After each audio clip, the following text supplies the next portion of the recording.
Le chant traditionnel en Bretagne, c'est beaucoup de choses très différentes.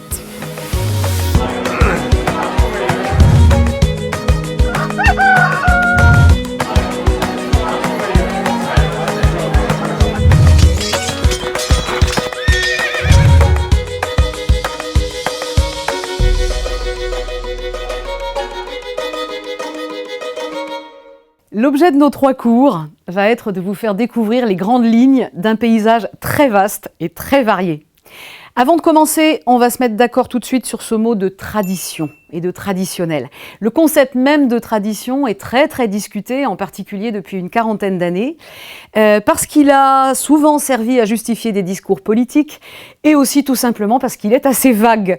Pour ma part, je vais m'en servir quand même, dans une acception très simple qui est celle de la plupart de mes collègues chanteurs. Traditionnel va signifier une pratique présente, qui s'inscrit à l'intérieur d'une pratique préexistante collective. Rien de plus que ça, rien de moins.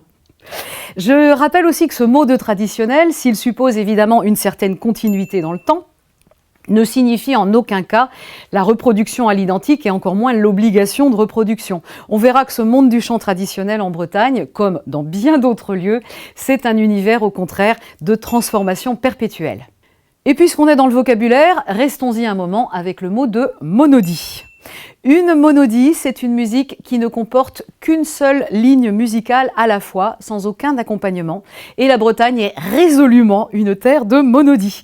Traditionnellement, même si on chante à plusieurs chanteurs, on ne chantera jamais des notes différentes au même moment, sauf accident.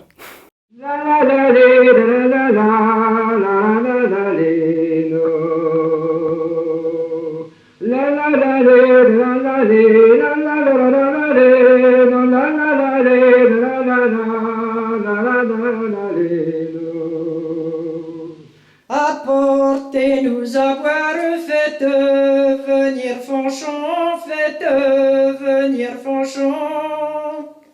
Apportez du vin de champagne, nous en boirons tant qu'il est bon. Certains d'entre vous êtes peut-être en train de vous dire « Comment ? Mais l'autre jour, j'ai entendu un super groupe polyphonique en breton. » Ou bien « J'ai entendu un chanteur accompagné par 6 musiciens. » Eh bien, il s'agit là de formes qui sortent du cadre de mon exposé ici, parce que ce sont des pratiques d'invention récentes, des dernières décennies. Dans l'usage du mot dont je parlais tout à l'heure, on peut dire que ce ne sont pas des formes traditionnelles. Ou peut-être pas encore. Ce sont en revanche bien sûr de très belles formes de musique bretonne d'aujourd'hui et nous sommes de très nombreux chanteurs à pratiquer les deux, la monodie a cappella et toutes sortes d'expérimentations avec d'autres musiciens ou d'autres chanteurs.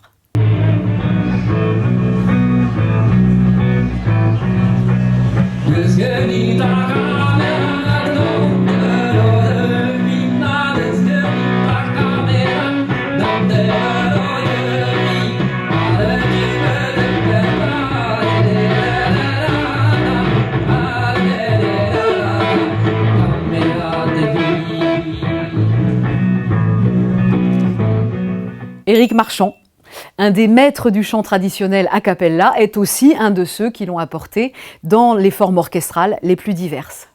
Dans nos 3 vidéos cependant, nous allons nous concentrer sur les pratiques de base du chant traditionnel en Bretagne, c'est-à-dire sur les formes de monodie. Vous allez voir que c'est déjà un monde bien assez vaste. On peut distinguer dans ce monde des catégories, souvent par paires opposées, et chacune de ces paires de catégories va se retrouver à l'intérieur de toutes les autres.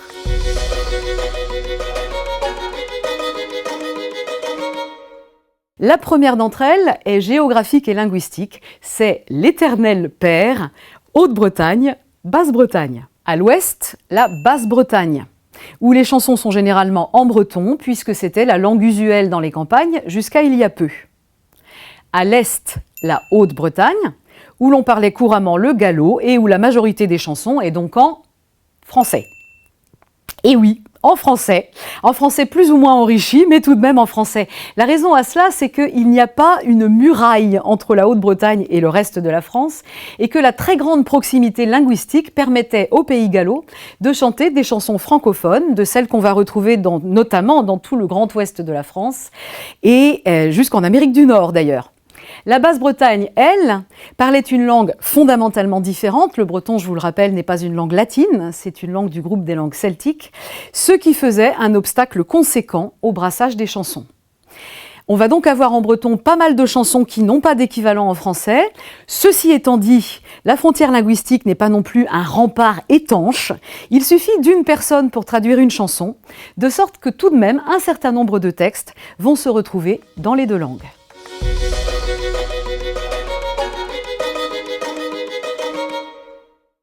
La deuxième paire de catégories qu'on va retrouver aussi bien en Basse-Bretagne qu'en Haute-Bretagne, c'est une distinction de fonction du chant. C'est l'opposition chant à danser, chant à écouter. Le chant à danser, c'est l'une des pratiques les plus connues aujourd'hui. On chante pour faire danser les gens, à voix nue, sans accompagnement, donc toujours en monodie. Et jusqu'au milieu du XXe siècle, on faisait ça typiquement à quelques dizaines de personnes après une journée de gros travaux à la ferme, lors des mariages et autres fêtes, ou simplement quand l'envie en prenait aux gens. Aujourd'hui, ce sera surtout au fest-noz, la forme moderne de bal, la forme du revival, mais ça peut être parfois aussi dans un café, dans une fête privée, ou n'importe où quand l'envie nous en prend. Le chant à écouter, eh bien, c'est quand vous chantez pour des gens qui ne bougent pas. Et là, ça peut être n'importe où, bien sûr, partout où les gens se retrouvent, ou même tout seul pour passer le temps. De nos jours, ce sera aussi cependant sur scène ou sur des disques. À noter qu'il existe aussi un répertoire particulier, les cantiques, qui relèvent aussi du chant à écouter, mais ne se chantent aujourd'hui qu'à l'église ou au pardon. Vous avez peut-être entendu également le mot de gwers. Il désigne en réalité non pas une fonction du chant, comme à danser et à écouter, mais un type de parole de chanson en breton dont je vous parlerai dans notre 3e épisode. On peut distinguer d'autres pratiques encore, en particulier le chant à la marche, ou comme le nom l'indique, les chansons sont faites pour être chantées en marchant. On en trouve beaucoup, en particulier en Haute-Bretagne.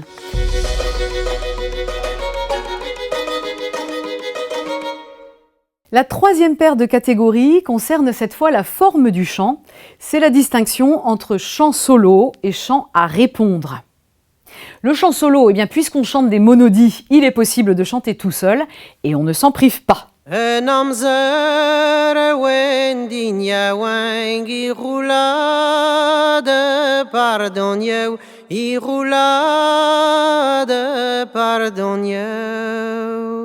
Amweșueje dovestres, imanere hașteleu. Amweșueje dovestres, imanere hașteleu. Jan van Schemener, un de ceux qui ont fait reconnaître les beautés de la monodie solo bien au-delà de la Bretagne. Mais nous sommes également très friands de chants à répondre. Le principe de base du chant à répondre est que chaque phrase est chantée 2 fois, d'abord par un meneur, puis par un ou plusieurs chanteurs, et souvent même par toutes les personnes présentes. Le meneur chante ensuite la phrase suivante, qui est répétée par les autres, et ainsi de suite.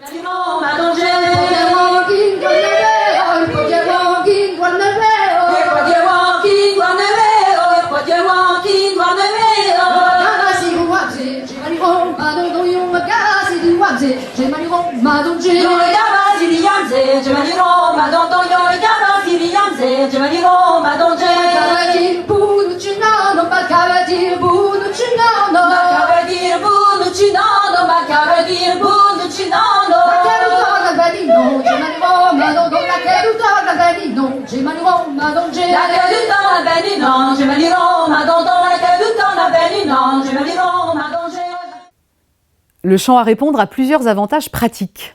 Il permet d'économiser les forces des chanteurs et le meneur est le seul qui ait besoin de connaître les paroles par cœur.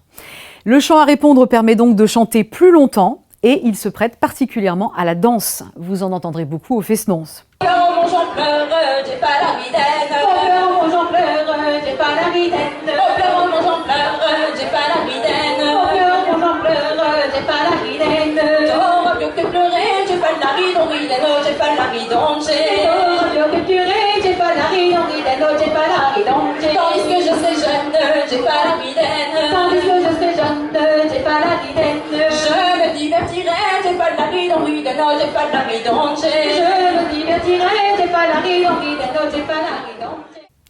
Par contre, attention, chant à répondre ne veut pas toujours dire chant à danser. D'une part, il existe quelques formes de chant à danser solo, et d'autre part, il y a beaucoup de chants à répondre à écouter, comme ici en Haute-Bretagne. Signor prie la lettre chez la belle, il s'en va, chez la belle, il s'en va. Oh, signor prie la lettre chez la belle, il s'en va, chez la belle, il s'en va. Redormez-vous, sommeillez-vous, la belle, pensez-vous à votre amant fidèle. Redormez-vous, sommeillez-vous, la belle, pensez-vous à votre amant fidèle. Jeune sommeil, jeune. Dans le centre Bretagne bretonnant, le Kreisbreis comme on dit aujourd'hui, ce modèle du chant à répondre prend une forme très particulière qu'on appelle le can à discan. Le principe de base reste le même, chaque phrase est répétée, mais cette fois, on n'aura le plus souvent qu'un seul chanteur pour répondre, et surtout le can à discan se chante en tuilage, c'est-à-dire que chaque chanteur rejoint l'autre sur les dernières syllabes de la phrase en cours avant de continuer par sa propre phrase.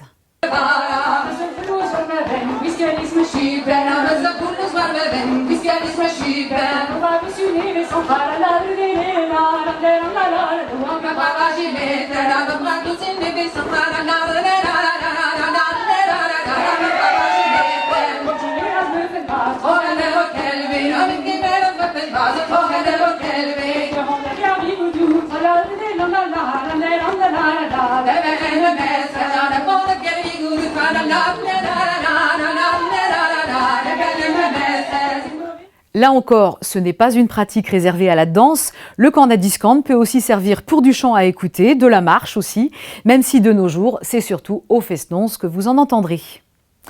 Détail de vocabulaire, vous entendrez souvent parler de couple de chanteurs. Cela ne veut pas dire que les chanteurs vivent ensemble, simplement qu'ils chantent à deux, à répondre ou en can à discan.